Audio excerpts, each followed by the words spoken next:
Formula ఈ race కేసులో BRS party working president మాజీ మంత్రి కేటీఆర్కు కష్టాలు చుట్టుముట్టినట్లుగా కనిపిస్తోంది. ఎందుకంటే ఈ కేసులో నంబర్ 2గా ఉన్న అప్పటి అంటే గతంలో బీఆర్ఎస్ హయాంలో మున్సిపల్ అడ్మినిస్ట్రేషన్ సంబంధించిన సెక్రటరీగా అలాగే ప్రిన్సిపల్ సెక్రటరీగా పనిచేసిన సీనియర్ ఐఏఎస్ అధికారి, ప్రస్తుతం ఆయన స్పెషల్ చీఫ్ సెక్రటరీగా ఉన్నారు తెలంగాణ ప్రభుత్వంలో. ఆయన అప్రూవర్గా మారే అవకాశాలు ఉన్నట్టు పెద్ద ఎత్తున కథనాలు వస్తున్నాయి. అయితే ఇప్పటిదాకా అధికారికంగా దీనికి సంబంధించిన సమాచారం లేదు. కానీ అరవింద్ కుమార్ కనుక అప్రూవర్ అయితే ఈ మొత్తం కేసులో ఖచ్చితంగా కేటీఆర్ కటకటాల పాలయ్యే అవకాశాలు ఉన్నట్టుగా కాంగ్రెస్ వర్గాలు భావిస్తున్నాయి. ఫార్ములా ఈ రేస్ కేసు గడిచిన ఏడాది కాలంగా ఏసీబీ దర్యాప్తు జరుపుతున్న సంగతి మనందరికీ తెలుసు. ఇందులో క్విడ్ ప్రోకో కూడా జరిగింది. అంటే ఫార్ములా ఈ రేసు కేసు నిర్వహణకు సంబంధించి నిధులు ఎవరైతే దీనికి సంబంధించిన నిర్వహణకు ఇచ్చారో, అలాగే ఏదైతే ఒప్పందాలు జరిగాయో వీటిలో గోల్మాల్ జరిగిందని, అలాగే బీఆర్ఎస్ పార్టీకి అఫీషియల్గా వాళ్లకు విరాళాలు కూడా అందినట్లుగా ఏసీబీ ఆధారాలను సంపాదించింది. అలాగే గవర్నర్ నుంచి కేటీఆర్ ప్రాసిక్యూషన్కు ఇటీవలే అనుమతి లభించింది. అలాగే A2గా ఉన్న అరవింద్ కుమార్ ప్రాసిక్యూషన్కు కేంద్ర ప్రభుత్వానికి సంబంధించిన డిఓపిటి కూడా అనుమతించింది ప్రాసిక్యూషన్కు. సో అంటే ఇద్దరు A2 A1 కేటీఆర్, A2 ఏమో అరవింద్ కుమార్, వీళ్ళిద్దరికీ ప్రాసిక్యూషన్కు సంబంధించిన అనుమతి లభించిన కారణంగా ఇక ఛార్జ్షీట్ రేపో మాపో దాఖలు చేయనున్నట్లుగా ఏసీబీ వర్గాలు తెలియజేస్తున్నాయి. అలాగే ఈ రేసు కేసులో ఇప్పటికే మనీ లాండరింగ్ కోణంలో, మనీ లాండరింగ్ అంటే మనందరికీ తెలుసు, prevention of money laundering act అంటాం మనం. ఎన్ఫోర్స్మెంట్ అండ్ డైరెక్టరేట్ దీన్ని చూస్తుంటుంది, పరిశీలిస్తుంటుంది. సో దేశంలో ఎక్కడ మనీ లాండరింగ్ జరిగినట్టు ఆరోపణలు వచ్చినా, అటువంటి సమాచారం వచ్చినా ఈడీ జోక్యం చేసుకుంటుంది.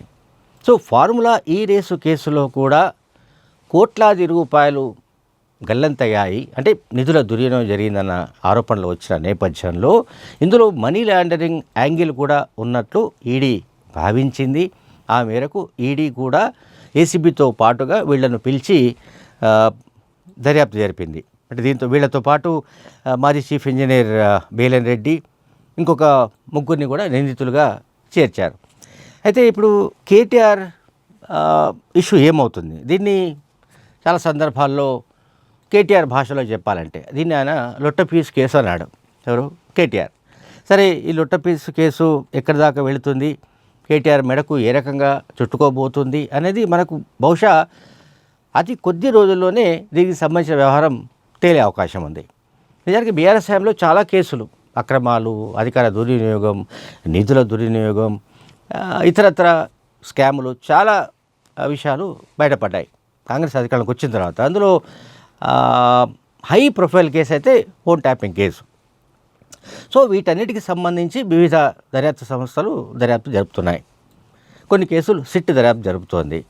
సో ఈ నేపథ్యంలో ఇప్పుడు తెరపైకి మళ్ళీ ఈ ఫార్ములా ఈ రేసు కేసు ఎందుకు వచ్చిందంటే, స్పెషల్ చీఫ్ సెక్రటరీగా ఉన్న ఐఏఎస్ అధికారి అరవింద్ కుమార్కు ప్రాసిక్యూషన్కు కేంద్రం అనుమతించడం, అలాగే ఆయన ఈ కేసులో అప్రూవర్గా మారడానికి నిర్ణయం తీసుకున్నట్టుగా ప్రచారం జరుగుతుండడం వల్ల ఈ కేసు మళ్ళీ తెరపైకి వచ్చినట్టుగా కనబడుతోంది. నిజానికి కొద్ది రోజులుగా ఈ కేసు వార్తల్లో లేదు, మళ్ళీ వార్తల్లోకి వచ్చింది.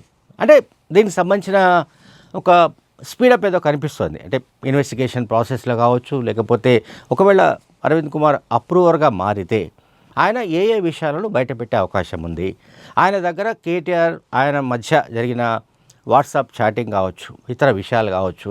అప్పుడు నిజానికి ఇదంతా కూడా ఏంటంటే కరెక్ట్గా 2023 అసెంబ్లీ ఎలక్షన్స్కు ముందు జరిగిన తతంగం.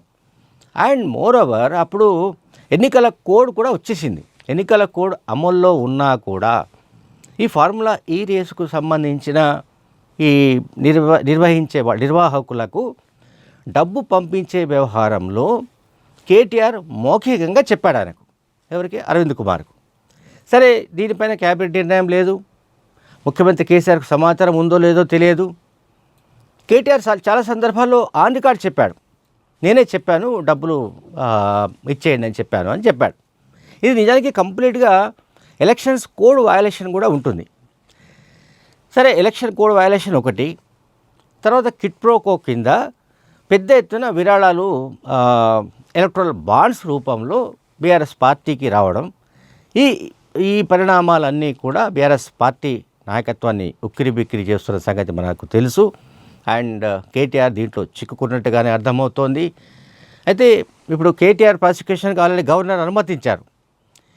సో ఈలోగా ఇప్పుడు ఛార్జ్షీట్ దాఖలుకు రంగం సిద్ధమైంది. సో ఛార్జ్షీట్లో ఎవరెవరి పాత్ర ఏమిటి అండ్ ఎవరెవరు ఏ రకంగా తమ అధికారాన్ని దుర్వినియోగం చేశారు, అట్లాగే నిధుల దుర్వినియోగంలో ఎవరెవరి పాత్ర ఎంత, నిధులంటే కేటీఆర్ సొంత డబ్బు కాదు, లేకుంటే బిఎల్ రెడ్డి డబ్బు కాదు, అరవింద్ కుమార్ డబ్బు కాదు, ఇది పూర్తిగా ప్రజల సొమ్ము. ఈ ప్రజల సొమ్మును, ప్రజల డబ్బును దీన్ని రక్షించవలసిన ట్రస్టీ ఎవరంటే రాష్ట్ర ప్రభుత్వం. సో రాష్ట్ర ప్రభుత్వంలో అత్యంత కీలకమైన శాఖలు నిర్వహించిన కాలంలో KTR IT, industries and municipal శాఖలు, ఆ శాఖలను నిర్వహిస్తున్న సమయంలోనే ఆయన తన పూర్తి అధికారాలను ఉపయోగించి అరవింద్ కుమార్కు ఆదేశాలు ఇచ్చి ఈ డబ్బును పర్టికులర్ కంపెనీకి, ఇది ఫార్ములా ఈ రేస్ నిర్వహించే కంపెనీకి బదలాయించే వ్యవహారం జరిగింది. ఇందులో భాగంగా ఇప్పుడు దర్యాప్తు ముమ్మరమైనట్టుగా మనకు కనబడుతోంది. అండ్ కేంద్ర ప్రభుత్వం అరవింద్ కుమార్ ప్రాసిక్యూషన్కు అనుమతించిన కారణంగా ఇక ఛార్జ్షీట్ దాఖలు చేయడం, అరెస్టుల పర్వం మొదలు కావడం అనేది కూడా బహుశా తెలంగాణలో బహుశా మనం కొద్ది రోజుల్లోనే చూసే అవకాశం ఉన్నట్టు కనబడుతోంది.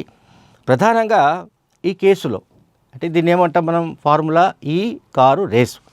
ఈ కేసులో కేటీఆర్ అధికార దుర్వినియోగం చేసినట్లు, నిబంధనలు పూర్తిగా ఉల్లంఘించినట్లు, దానివల్ల రాష్ట్ర ప్రభుత్వానికి, అంటే రాష్ట్ర ప్రజాధనానికి భారీగా నష్టం వాటిల్లింది, ఇది కోట్లలో ఉంది అని ఏసీబీ చెబుతోంది.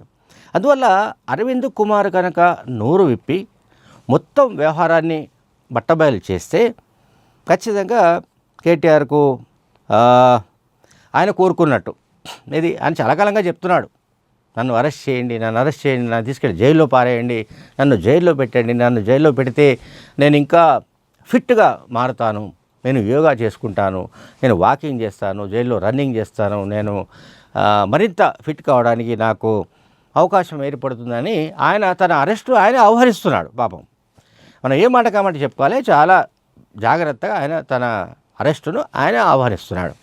అంటే దీంట్లో రెండు ఉన్నాయి విషయాలు.